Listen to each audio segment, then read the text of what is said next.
Hey everyone, and welcome. Today we're going to talk about something you've probably used, maybe even this very second. We're opening the window on, well, Windows. It's the OS that basically defined what a personal computer is for generations, and it still powers the work and play for billions of people all over the world. You know, if you really want to get a grip on modern computing, you first have to appreciate just how massive Windows is. I mean, it's more than just an OS, right? For so many people out there, Windows is the computer. It's the very lens through which they see the digital world. And when I say it's massive, I am not kidding. Just look at this number, around 75%.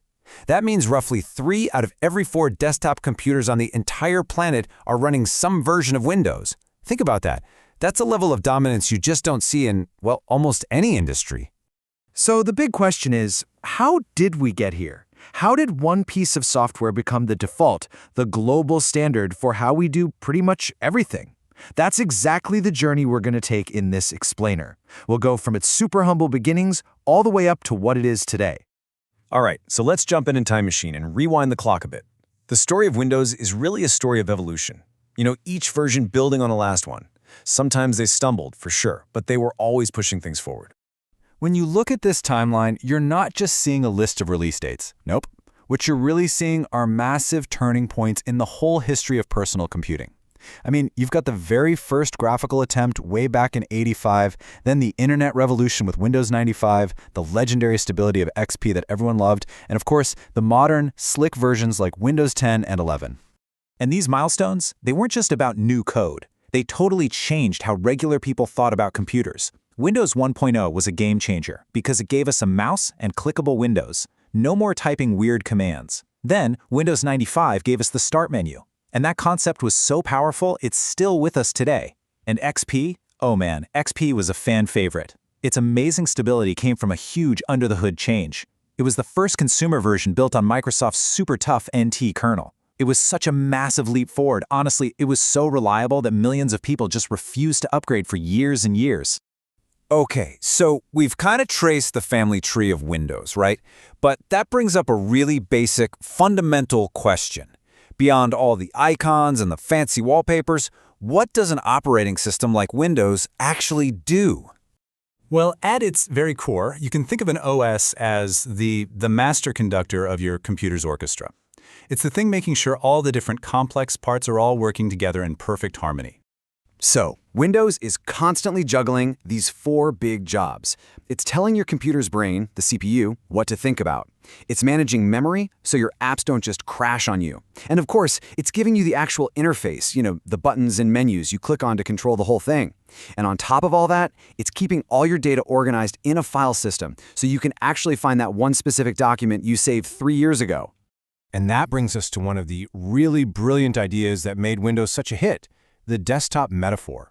Now, before this, most computers were just a black screen with a blinking cursor. You had to type these really specific, cryptic commands. It was intimidating. But the desktop metaphor was genius because it made the scary, complicated machine feel familiar. Suddenly, the screen was like your desk at home, with folders for your files and little icons that were like your tools. Anyone could get it. Here's another huge one that we totally take for granted today: multitasking. Yeah, it sounds a little technical, but you use it literally every single day. It's the magic that lets you have like 20 browser tabs open while you're listening to music and downloading a file, all at the same time, without your computer just grinding to a halt. That's Windows in the background expertly managing all those different requests at once. Okay, let's switch gears and talk about what all this actually looks like to us. Because for most people, the most important part of Windows is the part we can see and touch. We're talking about the user interface. You could almost say it's the personality of the OS. And man, has that personality changed over the years. I mean, look at this. On the left, you've got the early days. It's functional. It's gray. It's boxy. Hey, it got the job done. But then you look to the right and you see the modern UI. We're talking sleek, transparent designs, smooth animations, and a huge focus on making it look good and feel personal. It's a major shift from just being a tool to becoming like your own personalized digital space.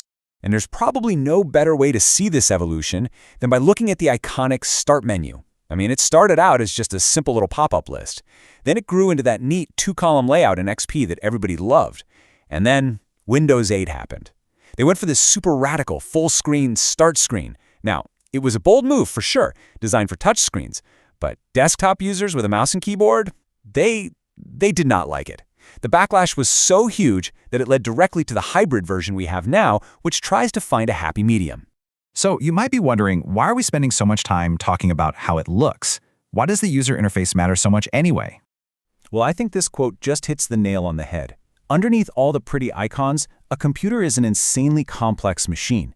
The UI's job is to be the bridge. It's there to translate your simple thought, like I want to write a document or I want a video chat with my friend, into complex commands that the machine can actually understand. And that's the crucial point, right there. When a user interface is done really well, you don't even notice it's there. The technology just fades into the background. You're not thinking about the computer anymore. You're just focused on your task. It just becomes this effortless extension of what you want to do. And that leaves us with a pretty fascinating thought to end on. For decades, our main window into the digital world has been a screen sitting on a desk. But now we're moving into this new era of augmented reality, of voice assistants, of AI being everywhere. So what's that next interface going to look like? What's going to be the start menu of the future?